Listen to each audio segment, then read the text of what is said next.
During my childhood, my family was like a drop of water in a vast river, never remaining in one location for long.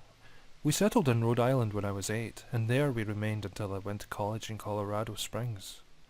Most of my memories are rooted in Rhode Island, but there are fragments in the attic of my brain which belong to the various homes we had lived in when I was much younger.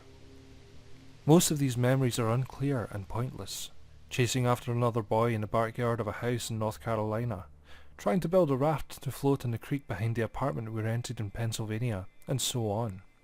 But there is one set of memories which remains as clear as glass, as though they were just made yesterday. I often wonder whether these memories are simply lucid dreams produced by the long sickness I experienced that spring, but in my heart, I know they're real. We were living in a house just outside the bustling metropolis of New Vineyard, Maine, population 643. It was a large structure, especially for a family of 3. There were a number of rooms that I didn't see in the 5 months we resided there. In some ways it was a waste of space, but it was only the house on the market at the time, at least within an hour's commute to my father's place of work. The day after my 5th birthday, attended by my parents alone, I came down with a fever. The doctor said I had mononucleosis, which meant no rough play and more fever for at least another 3 weeks. It was a horrible timing to be bedridden. We were in the process of packing our things to move to Pennsylvania, and most of my things were already packed away in boxes, leaving my room barren. My mother brought me ginger ale and books several times a day, and these served the function of being my primary form of entertainment for the next few weeks. Boredom always loomed just around the corner, waiting to rear its ugly head and compound my misery. I don't exactly recall how I met Mr. Widemouth. I think it was about a week after I was diagnosed with mono. My first memory of the small creature was asking him if he had a name. He told me to call him Mr. Widemouth because his mouth was large. In fact, everything about him was large in comparison to his body. His head, his eyes, his crooked ears, but his mouth was by far the largest. You look kind of like a Furby, I said as he flipped through one of my books. Mr. Widemouth stopped and gave me a puzzled look. "Furby? What's a Furby?" he asked. I shrugged. You know, the toy, the little robot with the big ears. You can pet and feed them, almost like a real pet. Oh, Mr. Widemouth resumed his activity. You don't need one of those. They aren't the same as having a real friend. I remember Mr. Widemouth disappearing every time my mother stopped by to check in on me. I lay under your bed, he later explained. I don't want your parents to see me because I'm afraid they won't let us play anymore. We didn't do much during those first few days. Mr. Widemouth just looked at my books, fascinated by the stories and the pictures they contained. The 3rd or 4th morning after I met him, he greeted me with a large smile on his face. I've got a new game we can play, he said. We have to wait until after your mother comes to check on you, because you can't see us play it. It's a secret game. After my mother delivered more books and soda at the usual time, Mr. Widemouth slipped out from under the bed and tugged at my hand. We've got to go to the room at the end of the hallway, he said. I objected at first as my parents had forbidden me to leave my bed without their permission, but Mr. Widemouth persisted until I gave in. The room in question had no furniture or wallpaper. Its only distinguishing feature was a window opposite the doorway. Mr. Widemouth darted across the room and gave the window a firm push, flinging it open. He then beckoned me to look out at the ground below. We were on the 2nd story of the house, but it was on a hill, and from this angle the drop was farther than 2 stories due to the incline.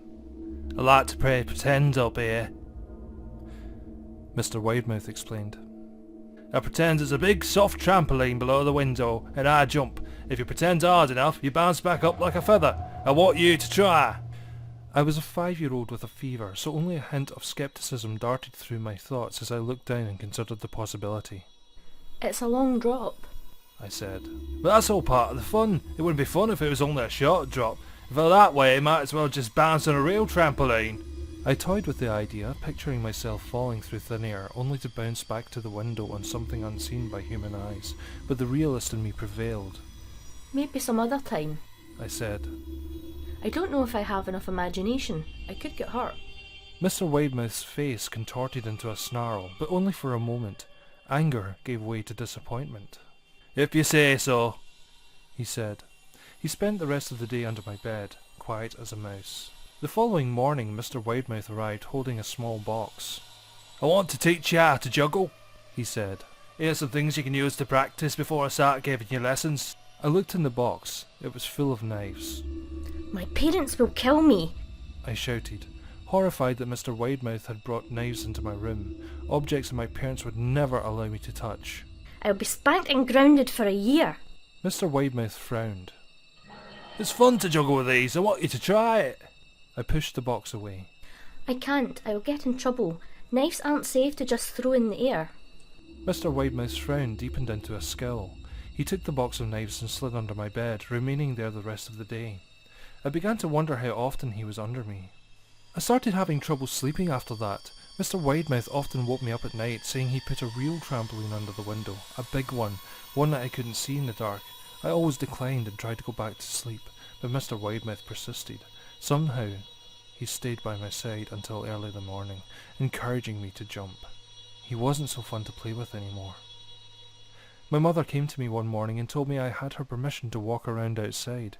She thought the fresh air would be good for me, especially after being confined to my room for so long. Ecstatic, I put on my sneakers and trotted out to the back porch, yearning for the feeling of the sun on my face. Mr. Widemouth was waiting for me. "I got something I want you to say," he said. I must have given him a weird look because he then said, "It's safe, I promise." I followed him to the beginning of the deer trail which ran through the woods behind the house. "This is an important path," he explained. "I've had lots of friends about your age. When they were ready I took them down the path to a special place. You're not ready yet, but one day I hope to take you there." I returned to the house wondering what kind of place lay beyond that trail. 2 weeks after I met Mr. Widemouth, the last load of our things had been packed into a moving truck. I would be in the cab of that truck sitting next to my father for the long drive to Pennsylvania. I considered telling Mr. Widemouth that I would be leaving, but even at 5 years old I was beginning to suspect that perhaps the creature's intentions were not to my benefit, despite what he said otherwise. For this reason I decided to keep my departure a secret. My father and I were in the truck at 4 a.m. He was hoping to make it to Pennsylvania by lunchtime tomorrow with the help of an endless supply of coffee and a 6-pack of energy drinks. He seemed more like a man who was about to run a marathon rather than one who was about to spend 2 days sitting still. "Early enough for you?" my father asked with a hint of sympathy. I nodded and placed my head against the window, hoping for some sleep before the sun came up. I felt my father's hand on my shoulder. "This is the last move, son. I promise. I know it's hard for you, sick as you've been. Once Daddy gets promoted, we can settle down and you can make friends." I opened my eyes as we backed out of the driveway. I saw Mr. Widemouth's silhouette in my bedroom window. He stood motionless until the truck was about to turn onto the main road. He gave a pitiful little wave goodbye, steak knife in hand. I didn't wave back. Years later, I returned to New Vineyard. The piece of land our house was stood upon was empty except for the foundation, as the house burned down a few years earlier after my family left. Out of curiosity, I followed the deer trail that Mr. Widemouth had shown me. Part of me expected him to jump out from behind a tree and scare the living bejesus out of me, but I felt that Mr. Widemouth was gone, somehow tied to the house that no longer existed. The trail ended at the New Vineyard Memorial Cemetery. I noticed that many of the tombstones had belonged to children.